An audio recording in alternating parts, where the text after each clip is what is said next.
Danielle's back in with this weather. Those pictures that Veronica had. Crazy. Was crazy. Mother Nature having a personal grievance with like car windshields today. I think so. Did it wake you guys up early in the morning at all? Nothing Any of those storms?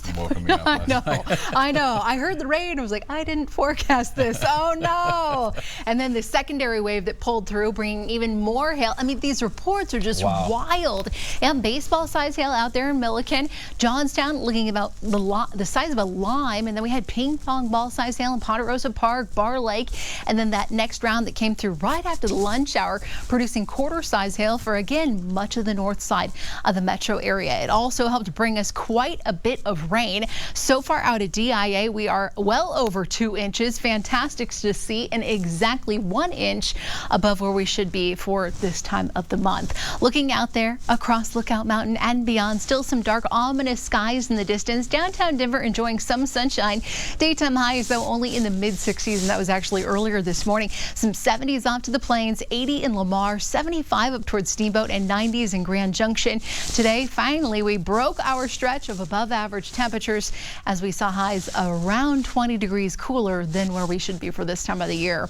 It was hot, it was dry and windy out to the western slope, where they still are dealing with some high fire danger out there with the fire weather warning until 8. Severe thunderstorm watch going for another about 45 minutes down in southern Colorado. And then off to the northeastern plains, this cluster of strong cells now beginning to slowly wind down. Still some pretty heavy rain around Holyoke.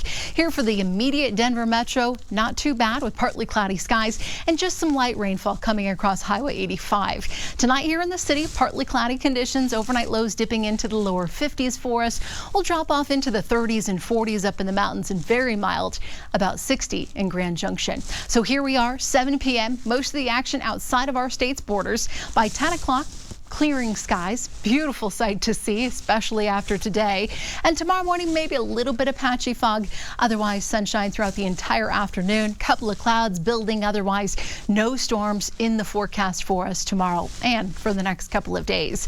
Looking at that hour-by-hour forecast, we're tracking highs once again soaring into the low to mid 80s tomorrow afternoon. A little bit more typical for this time of the year. Some 70s around Yampa, over to Leadville, mid 80s in Alamosa, and also into far southeastern Colorado. 70s picture perfect up in the foothills like in Estes Park and Allens Park.